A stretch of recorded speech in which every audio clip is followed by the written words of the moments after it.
Olá, ouvintes, sejam bem-vindos a mais um episódio do IFCast. Hoje vamos trocar uma ideia aqui sobre saúde mental principalmente focado nesse contexto de vestibular e estudo, nesse meio mais estudantil dos adolescentes e jovens, né? Como convidado, né, para a gente trocar essa ideia, a gente trouxe o Vinícius Lara e ele é especialista no assunto, né? E por isso trouxemos ele para trocar uma ideia. E antes de começar a conversa, não esquece de seguir a gente nas redes sociais, @ifcast, e também nos ouvir na sua plataforma favorita. Dê essa fortalecida aí e vamos começar. Então, Vinícius, pode primeiro se apresentar, né, antes da gente começar. Boa tarde, pessoal. Eu fico muito feliz com esse convite de estar participando do IFCast. Bem, meu nome é Vinícius Lara, eu sou bacharel e licenciado em História pela Universidade Federal de Juiz de Fora, sou mestre em História da Cultura e doutor em Ciência da Religião pela mesma instituição, psicanalista e membro do Espaço Brasileiro de Estudos Psicanalíticos, uma instituição aqui de Juiz de Fora. E o tema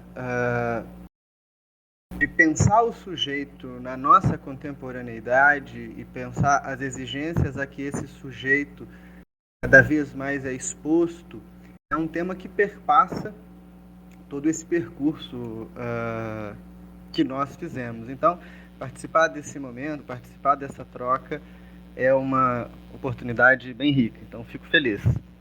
A gente que agradece, né? Eu lembro que, assim, eu conheci você naquela palestra que você veio no início do ano, e a gente meio que conversou sobre esse tema também na palestra, né? E essa foi a ideia de trazer para cá, assim, mais focado, né? E essa ideia surgiu justamente nessa pressão, sabe? Porque a gente, além de ter o ensino médio, técnico, né? Nossa equipe faz parte desse projeto e, querendo ou não, é mais um compromisso, né?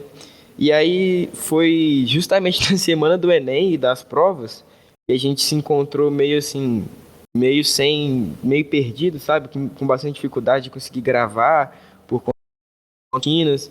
E aí a gente pensou justamente de falar sobre a nossa situação, sabe? E justamente esse processo seletivo, tipo, eu posso dizer por conta própria, porque estou no terceiro ano, né? Então é o último ano, é o ano assim mais decisivo, mais determinante. Então esse estresse que é gerado, essa pressão, sabe? É, é uma coisa que ela não é apenas uma consequência, ela é pensada, né? Se a gente analisar a própria prova do Enem, é para causar esse cansaço e esse estresse. E, porém, é uma expectativa que todo mundo bota, né? Tipo, acho que todo mundo que tá no nosso ano quer entrar numa faculdade, quer ter bons resultados na prova, na vida também. E o que é muito importante, né? Tipo, isso não é de fato muito importante. Mas, assim, essa pressão, né? Às vezes ela acaba vindo de muitos lados diferentes, sabe? Dos amigos, às vezes dos colegas de turma, da família, da escola, da sociedade como um todo. E, assim, eu queria ouvir do seu lado, do seu ponto de vista, a sua análise, né, desse contexto e de que maneira pode ser possível amenizar o efeito dessa pressão, tipo, durante esse processo de estudo. Esse tema é um tema que vem cada vez mais ganhando espaço nos debates que envolvem o próprio período de preparação para o Enem, né? Para o Enem e para os vestibulares seriados que a gente tem Brasil afora. E é bastante comum que a gente ouça de alguns professores uma afirmação que cabe bem nessa sua fala inicial, que é aquela que diz que o Enem, mais do que ser uma prova que avalia conteúdo, ele é uma prova de resistência, né? É um exercício de resistência, porque né, aquele tempo inteiro, questões são grandes, sobretudo na área de humanas e tal.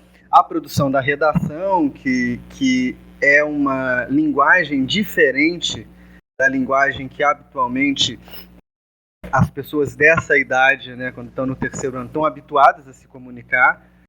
Portanto, tem uma série de tensões aí que perpassam essa preparação para a prova. E me parece que no cerne de tudo isso, além da gente pensar num esgotamento, que é o esgotamento do próprio processo, afinal, a preparação para uma prova dessa exige tempo, exige uma disciplina, exige a possibilidade de se organizar melhor horários, fazer seleção de compromissos, enfim, há um desgaste da própria preparação, mas junto com isso aparece um quadro de angústia, né? Eu acho que talvez a angústia seja o primeiro ponto para a gente começar a puxar o fio desse novelo.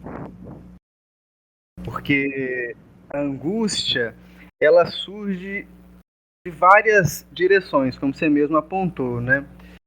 E talvez a que mais se aproxime da nossa condição hoje do tempo que a gente está, né? Da nossa temporalidade, é a angústia que vem a partir de uma lógica de performance. Isso é muito interessante. Porque, veja só,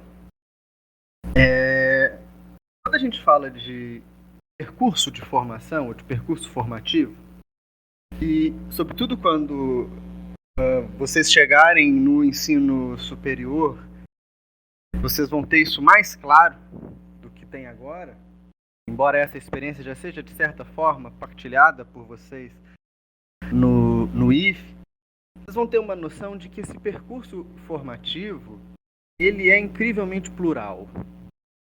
E ele tem a ver com muito mais coisas do que com uma cifra, uma aprovação específica ou uma prova. Tá? E aí, esse momento que conduz do final do ensino fundamental até o final do ensino médio, então do 9º ano do fundamental até o 3º ano do ensino médio, é um período da vida em que o estudante está sujeito a uma demanda extrema por performance. O que eu estou chamando de performance, né? Ele precisa alcançar uma nota, ele precisa alcançar uma desenvoltura, ele precisa alcançar algo que, dentro do contexto do ensino médio, acaba tendo função, ocupando um lugar de identidade. Se o sujeito não consegue estudar, se ele vai mal, sei lá, numa área específica, se ele tem dificuldade com redação ou com química, não é raro a gente ouvir desses estudantes, e eu tenho alguns analisandos que estão em idade aí de Enem, né? Não é difícil ouvir deles, né? Não é raro ouvir deles que essa dúvida coloca em xeque a imagem que eles próprios têm de si. Exatamente. Ou seja, tirar uma nota baixa significa ser uma pessoa pior, né? Tipo, é verdade, né? Parando pra pensar, não é sobre o desempenho, a gente acaba tornando pessoal o resultado, né? Exatamente. Pessoal a partir de uma relação com esse outro. Que outro é esse? Um outro que vai se expressar na figura do colega, na figura do familiar, nessas pessoas que estão partilhando a mesma experiência e que, de certa forma, estão projetando um olhar, né, para o candidato, para a candidata, e esse candidato, essa candidata, esse aluno acaba apreendendo como, se eu tirar uma nota ruim, se eu tiver um desempenho ruim, será que isso é simplesmente uma parte do caminho? Ou será que esse desempenho ruim não vai afetar a maneira como as pessoas me olham e veem? E aí eu acho que está o nó da angústia nesse momento. Porque a vida, a minha geração, Eu sou novo, vocês estão me ouvindo, mas não estão me vendo. Eu tenho 34 anos. Mas a minha geração, ela não cresceu com a internet fácil, né? Outro dia a gente ainda conversava, alguns amigos da mesma idade, como que às vezes para baixar uma imagem, vocês imaginem só, um JPG de um anime que a gente gostava, de um filme, um pôster de um filme que a gente gostava, na internet de escada, que tinha incrível velocidade de 140 kbps, demorava às vezes 20 minutos para baixar uma música. Era uma coisa...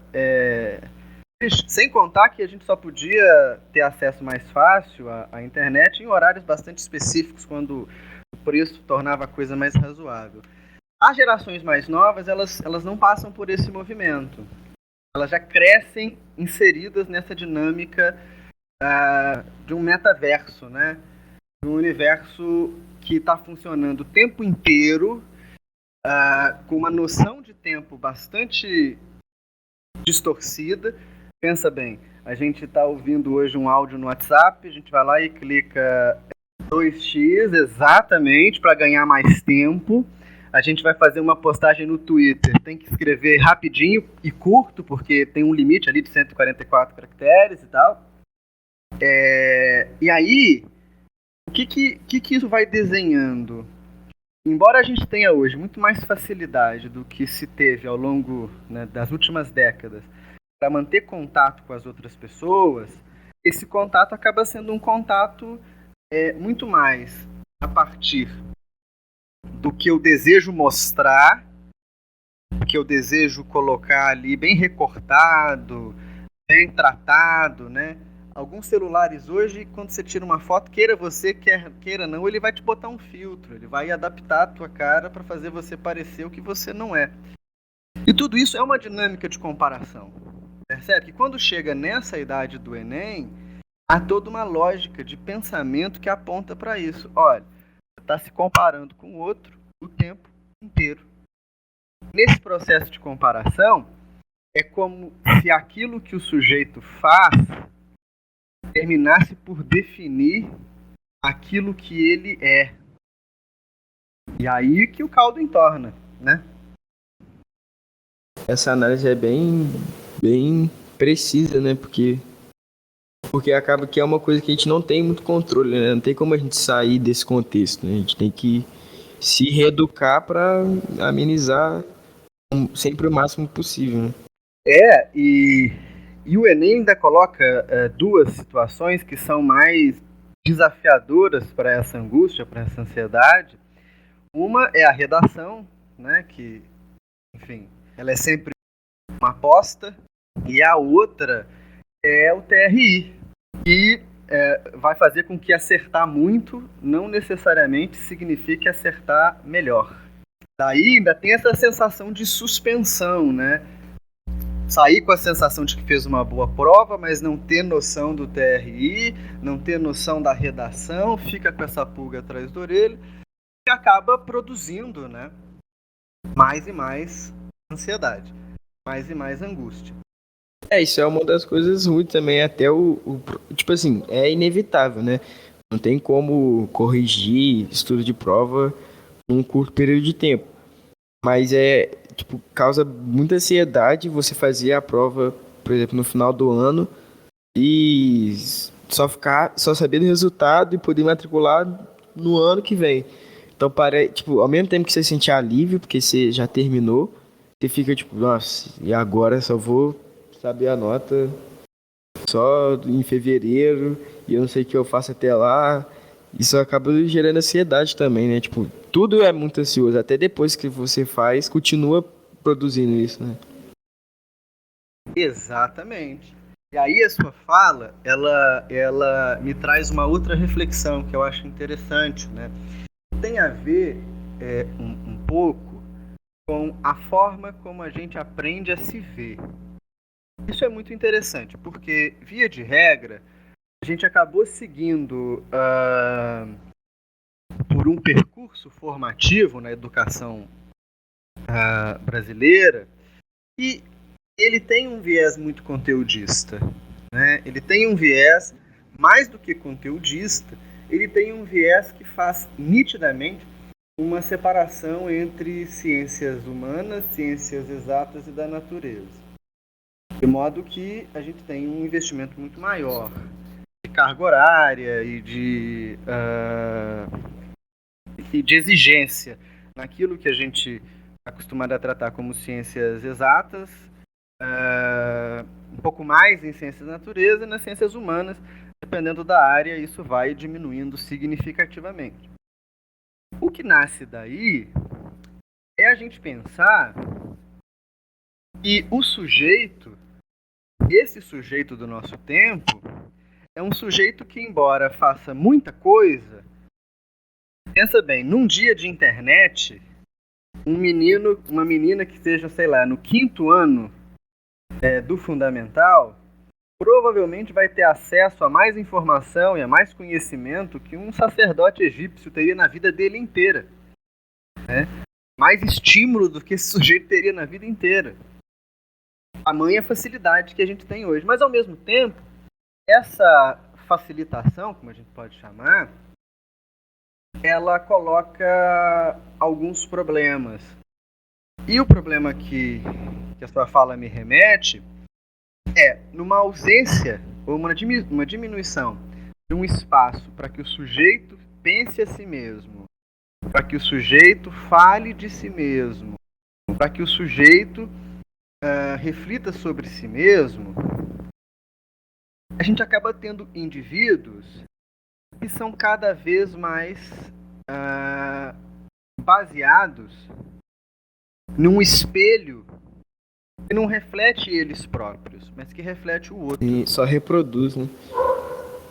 Exatamente. Tem um psicanalista, ele faleceu, ele era muito famoso, que é o Conrado Caligares. Num texto que ele escreve para a Folha de São Paulo uma vez, ele vai falar sobre o espelho da Branca de Neve.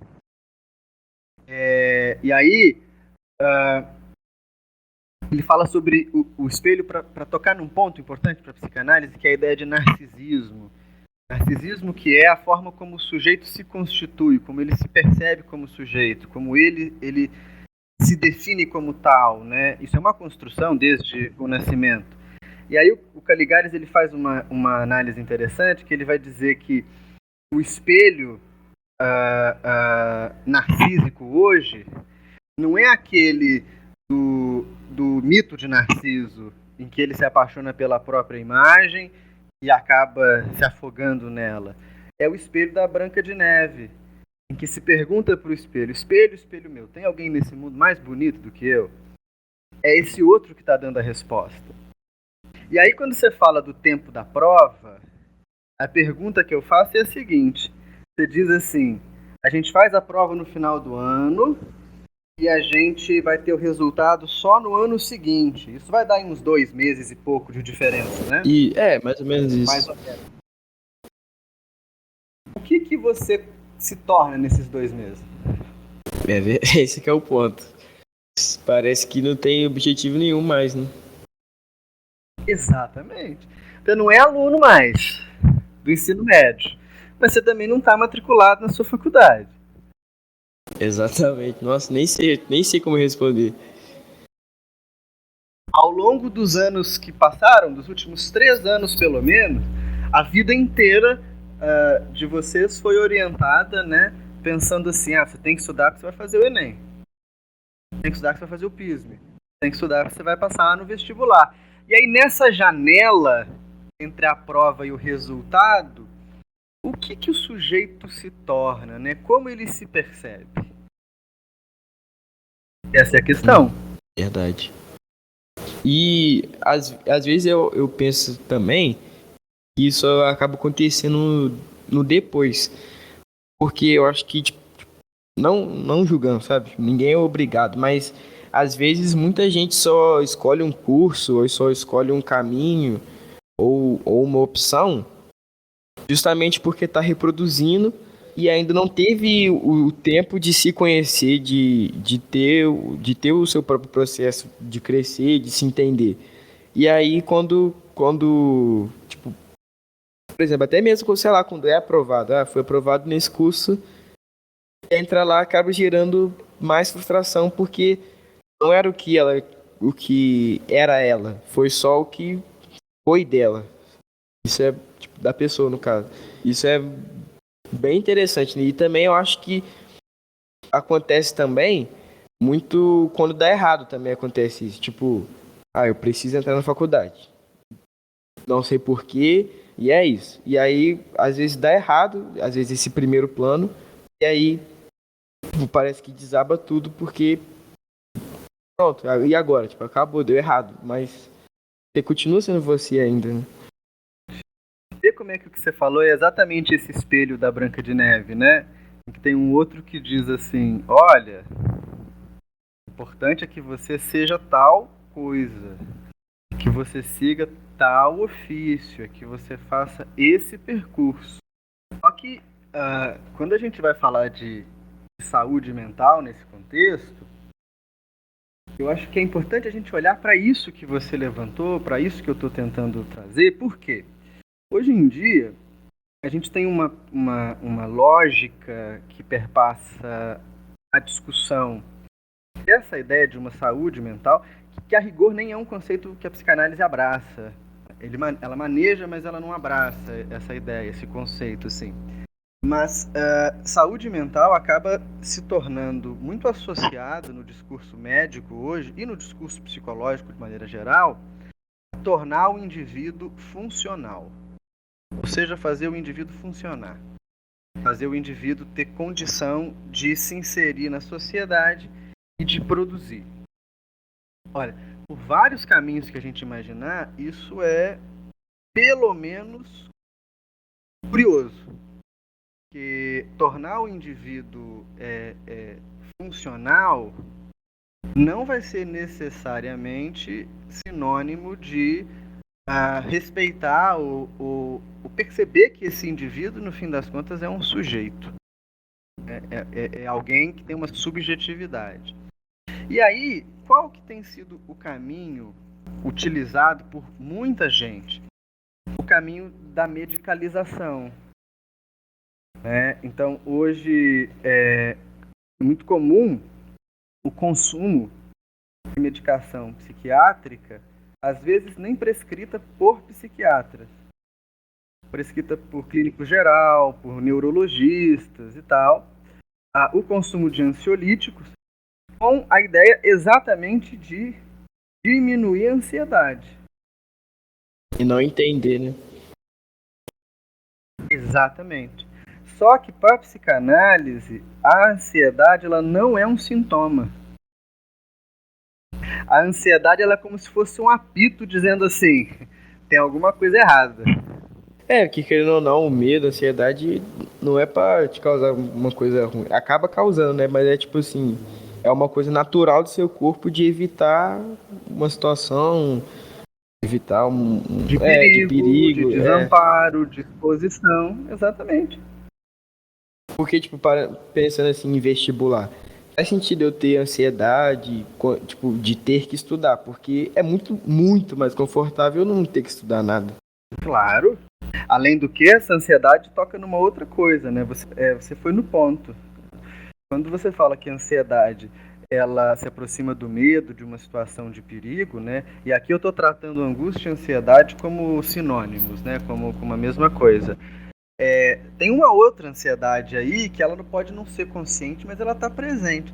A vida dentro da comunidade escolar, ela é uma vida totalmente diferente da vida fora de uma comunidade escolar.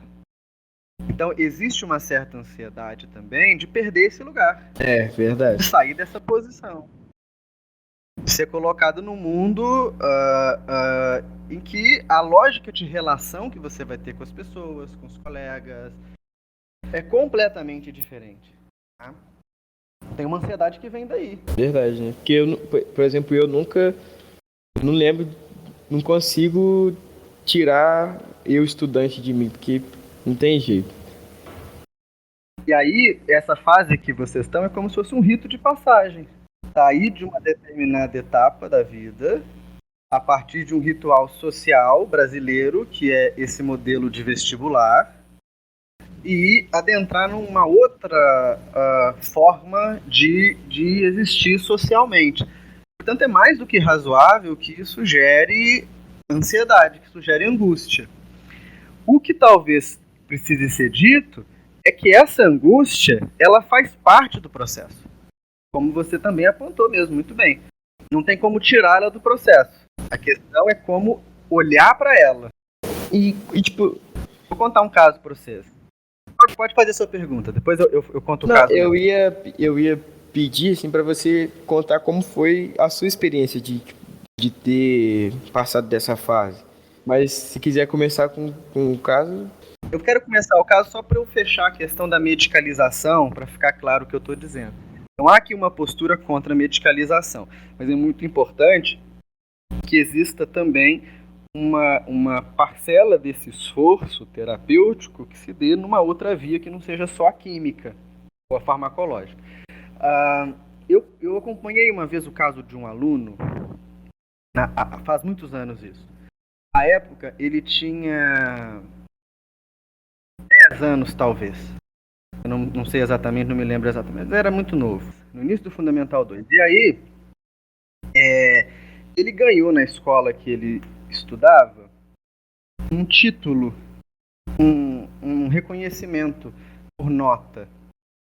Ele tinha tirado tantas disciplinas acima de 9,5, e aí ele entrou então para um grupo muito reduzido de alunos que eram tidos como alunos destaque. Então, isso aconteceu. No dia que ele recebeu o título, no outro dia a mão desse aluno paralisou na aula. Ele não conseguia escrever. Que isso? Caraca. A mão travou. E ninguém sabia o que era. A escola imediatamente foi atrás dos pais e o primeiro movimento foi fazer uma série de exames corretamente, né, para saber se havia alguma questão neurológica. Não havia. E aí, num segundo momento, o entendimento da família foi que esse garoto precisava tomar medicação. E ele começou, então, a tomar medicação sem fazer nenhum outro tipo de acompanhamento. E tipo, medicamentos do tipo de dor de braço, dessas coisas assim que não tinha a ver? Não, medicação psiquiátrica. Uma pior ainda, então. Medicação para ansiedade, medicação psiquiátrica, ansiolíticos, se eu não me engano ele tomou na época um antipsicótico também e tal. E aí, muito bem, o que aconteceu? Tomou medicação, o braço voltou a funcionar. Só que aí esse garoto começou a ter outros sintomas. Quando o braço voltou a funcionar, ele tinha uns apagões, assim, as ausências. Aí mudava a medicação. Quando mudava a medicação, o sintoma migrava. E não era um sintoma de ordem física. Era um sintoma que estava muito mais associado a uma conversão psíquica do que a qualquer outra coisa. E a família demorou para perceber isso. A escola demorou para perceber isso. Esse garoto foi fazer um acompanhamento de outra ordem, que não fosse medicamentosa, depois de quase 6 meses de ter começado a ter os sintomas.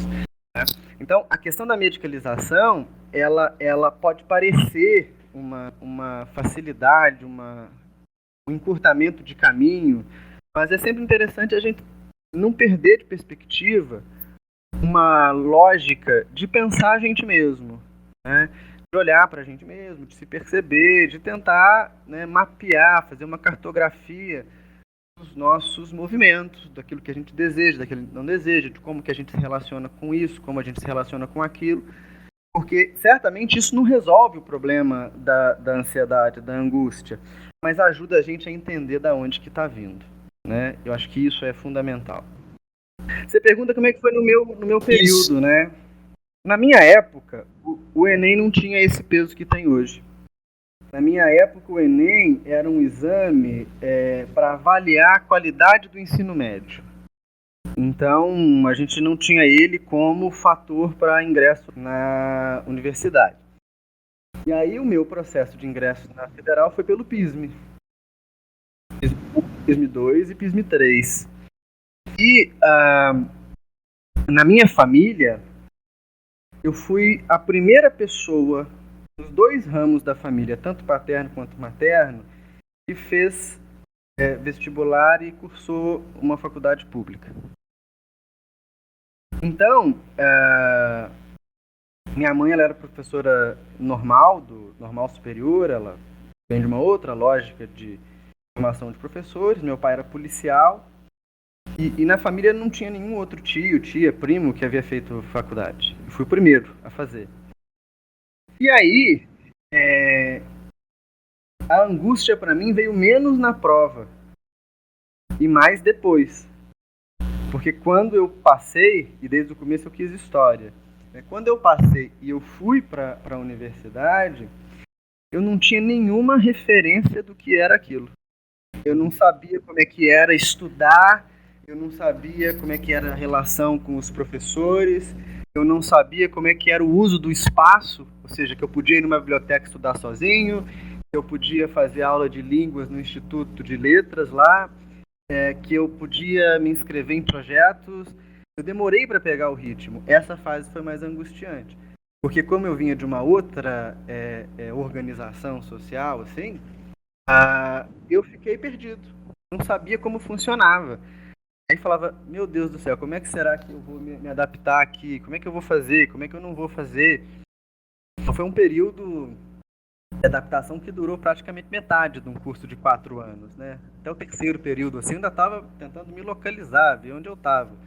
Depois a gente vai se adaptando. Mas a ansiedade foi essa, não tinha esse peso do Enem. Era um período em que eu tenho a impressão de que a cobrança era menor, porque a exposição era menor. Verdade, faz sentido, né? E não tinha essa coisa de a gente estar todo mundo exposto em rede social, todo mundo exposto em listas de notas, assim, que são acessadas muito facilmente. Essa coisa não era tão presente como é hoje.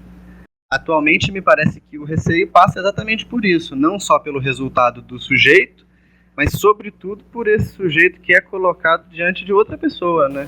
Eu acho que muito desse contexto também vai pela forma que você lida com as expectativas, né? Porque, tipo assim, falando de mim, eu até me considero, tipo, estável, sabe? Eu não penso em viver a expectativa de alguém só porque sim, sabe? Eu priorizo a minha expectativa, sabe? O meu planejamento, mas ao mesmo tempo eu também não. É tipo aquela coisa, sabe? Se eu não tô esperando nada, qualquer coisa que vier é lucro. Às vezes eu tento, na maioria das coisas assim, eu tento pensar nesse meio, porque eu acho que foi uma forma, pra mim, pelo menos, de lidar menos e de diminuir esse sofrimento, essa angústia, sabe? Porque se eu não tinha expectativa, eu sei que eu dei sempre o meu melhor, sabe? Dou sempre o meu melhor. Mas como eu não tinha expectativa de algo que pra mim é muito, então eu consigo manter uma régua, sabe? Entre o que eu consigo de verdade e entre a minha expectativa. Eu acho que quanto mais próximo for, menos ansiedade, menos angústia, menos frustração gera. Então, tipo assim, pra mim, esse é um meio de amenizar isso.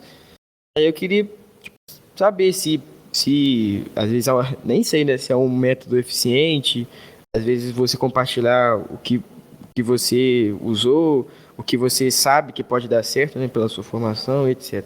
Tem só uma questão aí que eu acho que é uma pegadinha, sabe, João? Que quando a gente fala assim, eu não tenho expectativa. Essa seria a solução dos sonhos. Porque essa chavinha, ela não desliga tanto, né? Não, Tão fácil, assim. sempre tem, né? No fim, sempre sobra essa expectativa, né? No fim, ela sempre está ali, de alguma forma. Teve um meme que saiu agora, né, na Copa, que eu achei muito, muito legal. Era o pessoal vendo o jogo assim, com a TV coberta, levantando um pedacinho da coberta assim, eu vendo o jogo agora, naquele jogo da Croácia com o Brasil, né? Que eliminou a gente. A nossa tentativa de não ter expectativa é meio isso, né? A gente fica assim, com a pontinha levantada, mas com o resto coberto. E claro, isso é um esforço muito interessante.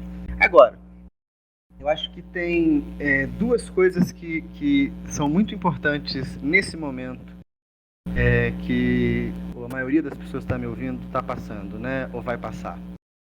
A primeira coisa é pensar na direção da pergunta que eu trouxe que você se fez, sabe, João? Eu disse assim, eu nem consigo me pensar sem ser estudante. A primeira coisa que é importante que fique, eu acho, clara, e que é legal retomar, né, nesse período de limbo, nesse limbo entre prova e resultado, é o que existe de você para além da prova, né? O que existe, o que se constrói de você para além da prova. E isso vai tocar em várias questões. Isso vai tocar na relação familiar, isso vai tocar na relação com os amigos, isso vai tocar em desejos particulares, em pequenos prazeres, né? Pequenos hobbies, pequenas atividades, coisas que sejam satisfatórias, porque responder, em última análise, uma pergunta mais ou menos assim: agora que a prova passou, o que sobra de mim? Né? O que permanece? O que se mantém? E certamente se mantém muita coisa, muito mais do que num primeiro momento quem está me ouvindo, quem está ouvindo a gente aqui pode pensar, porque acaba entrando nessa montanha-russa de afetos. Mas pensar sobre isso é interessante, né? É verdade. Eu faço um pouco desse exercício também, e o que eu gosto, tipo, o que eu gosto de fazer é pensar em quem vem atrás de mim, sabe? Eu acho que que isso tem, tipo, tem total sentido. Por mais que pareça que estou fazendo uma coisa que não tem a ver comigo, mas tem a ver comigo. Porque é tudo também uma questão de, tipo, continuidade.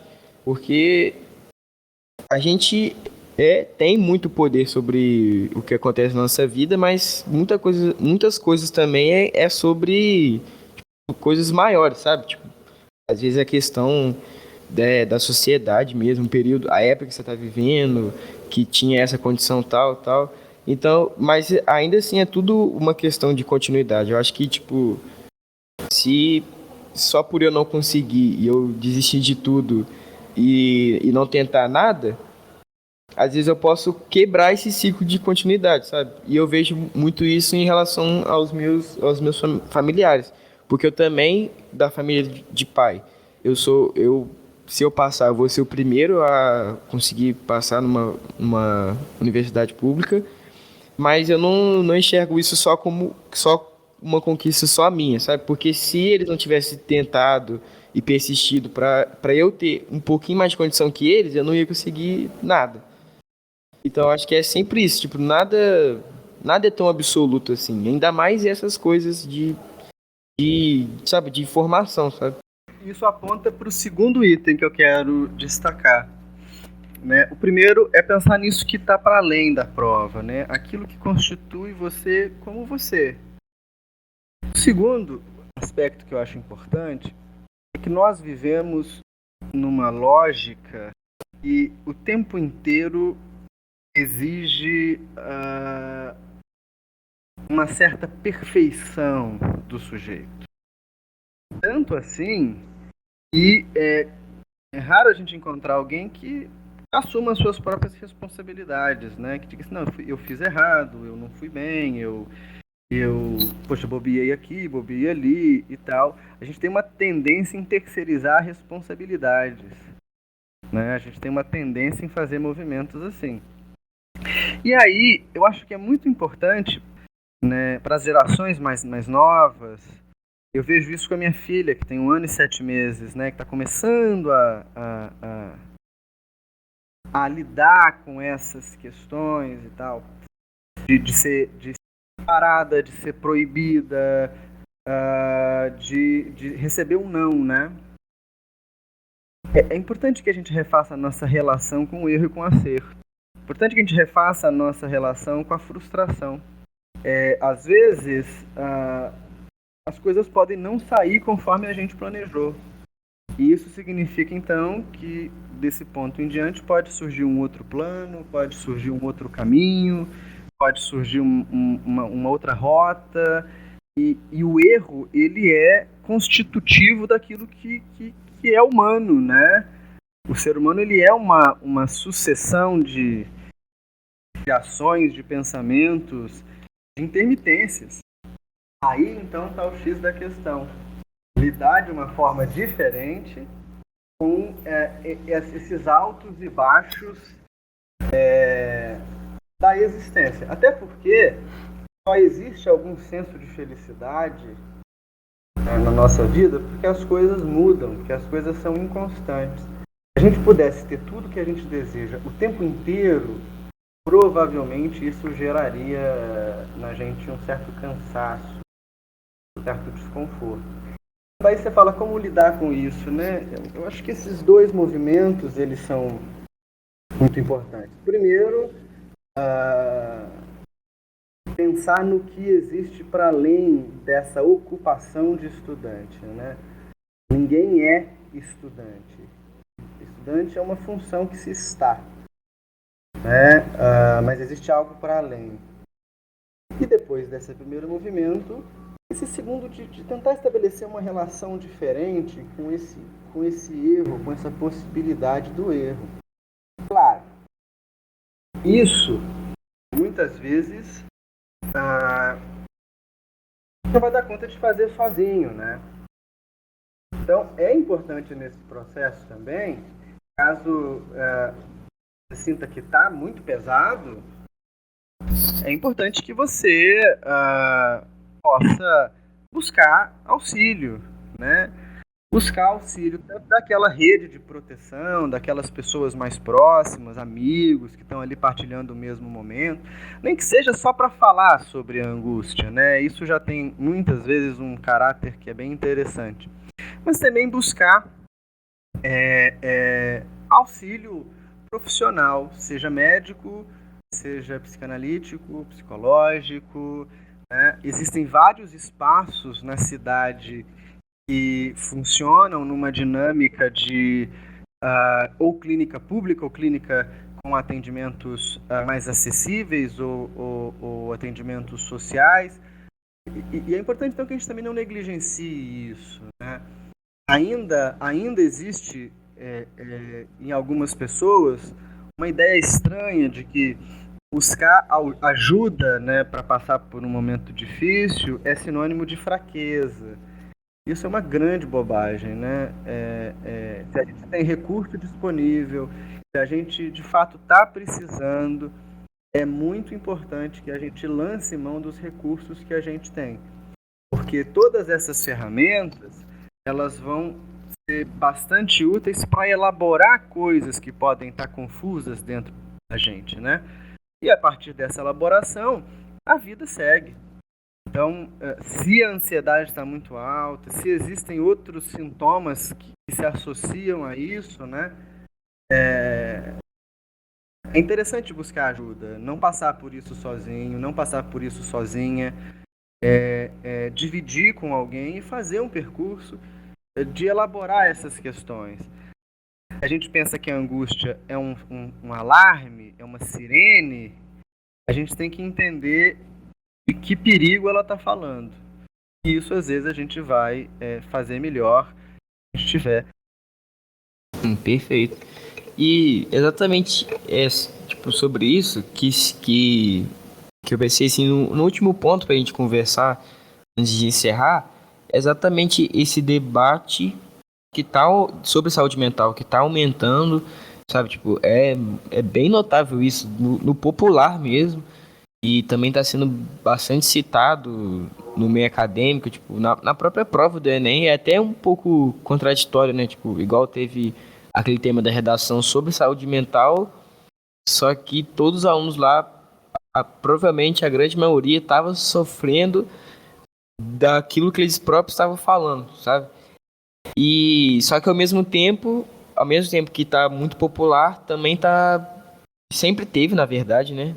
Não é agora que está descobrindo esse grande problema da ansiedade, dessa reprodução que a gente tem que ser perfeito, e sempre conseguiu melhor, e as consequências disso está cada vez aumentando mais. E aí, tipo, como você enxerga isso sendo o profissional da área, né?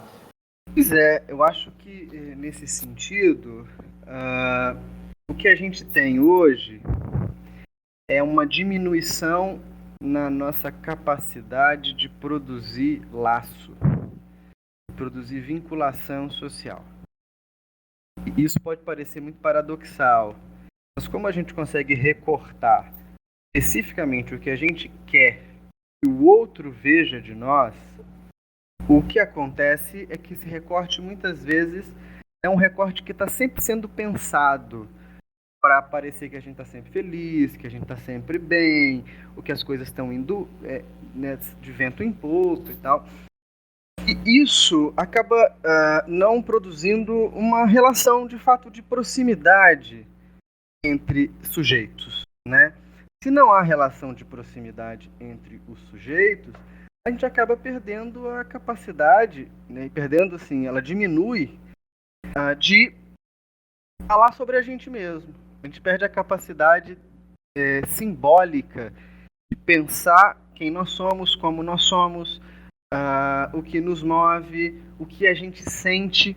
É muito comum de uma faixa etária, né, da clínica, sobretudo pacientes mais jovens, eu estou chamando mais jovens aqui, de 16 anos para frente, ali 16 aos 27, 26, a gente encontrar pessoas que quando começam um processo de análise, dizem assim, eu estou me sentindo mal.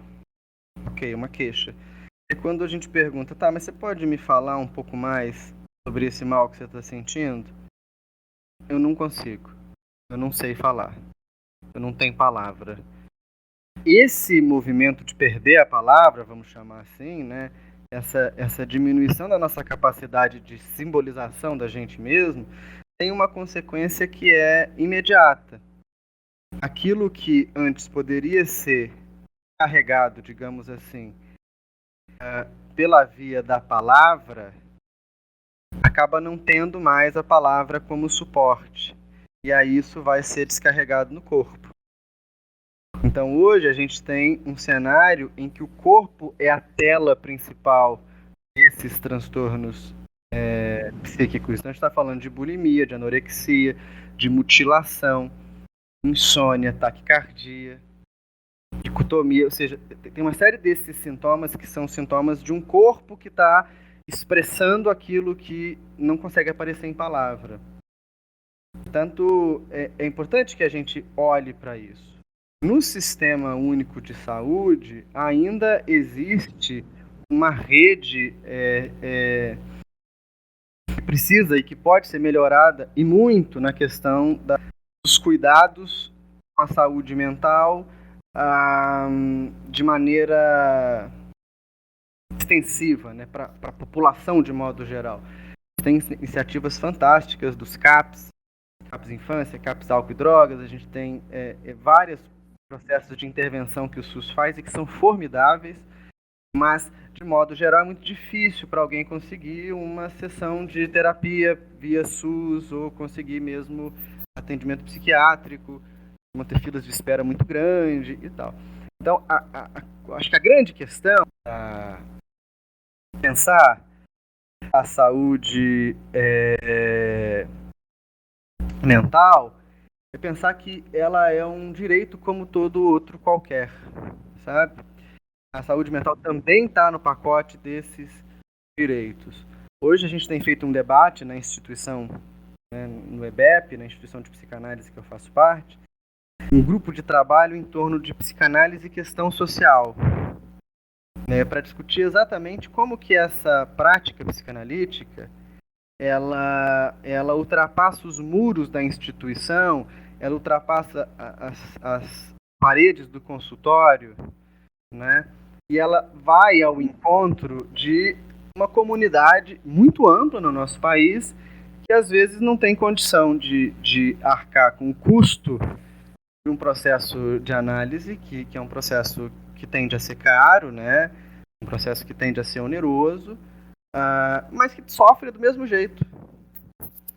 seja, eu acho que é importante a gente começar a pensar, e talvez a geração de vocês tenha isso muito como uma marca que podem trazer para o debate, pensar nessa lógica de que a saúde mental, e aí eu não sei nem se eu diria saúde mental mais uma vez, né? Porque se saúde for colocar o sujeito adaptado para produzir, eu não sei se isso é saúde. Inclusive, esse é um debate interessante a partir da filosofia do Foucault.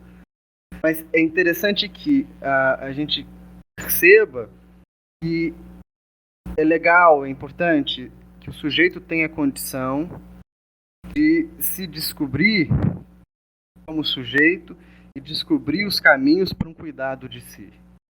Então, falar hoje de um cuidado de si, falar hoje de uma qualidade de vida que é subjetiva, falar hoje de uma relação com a angústia, relação com o consumo, relação com exposição, isso é muito importante, porque nós vivemos num tempo, como diz o Byung-Chul Han, né, o sociólogo, um tempo do cansaço. Nossa sociedade é a sociedade do cansaço, a sociedade da extenuação. Portanto, tem muito a se pensar nesse campo.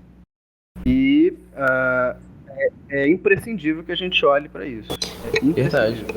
Eu acho que é isso, né? Acho que a gente conseguiu, assim, passar pelos pontos que a gente queria, que a gente propôs, né, no tema. E eu acho que foi esclarecedor, pelo menos para mim, que ouvi aqui e fiz parte. Foi um pouco esclarecedor ter a sua visão um pouco mais externa, né, que não é uma visão minha, sobre toda essa situação que muita gente vive, sabe? Principalmente o nosso público que vai ouvir, né, que são alunos também daqui e que ou vão passar, ou estão passando, ou passaram por isso. Então é inevitável, né? De certa forma. Agradeço demais. Eu fico muito feliz com o convite, adorei o nosso bate-papo. Claro que o tema é um tema infinito, né? A gente podia falar sobre ele em diversas perspectivas, mas é bom que a gente fica com a porta aberta para depois bater outros papos, Com certeza. outras trocas. Enfim, a gente precisa reinventar a nossa capacidade de fazer coletivo, né? E eu acho que esse é o grande desafio da nossa vida. Portanto, essas trocas são muito ricas. Eu agradeço muito a você, João, agradeço a todo mundo que está participando aqui do podcast. Quem não está aqui no ar, mas está fazendo depois o processo de edição, depois de divulgação, enfim, todo esse background que não está aparecendo aqui agora, porque essa iniciativa ela é muito, muito, muito legal. Pois agradeço em meu nome também, em nome do projeto. Foi assim, um episódio muito bom. E agradeço a todo mundo que ouviu a gente até aqui. Espero que tenham gostado. E, de novo, mesmo que a gente falou mal, mas não esqueça de seguir a gente nas redes sociais, porque assim, a gente tem que aproveitar da ferramenta, né, e divulgar justamente essa conversa que nós tivemos, assim como as outras que produzimos aí nos episódios anteriores. Muito obrigado.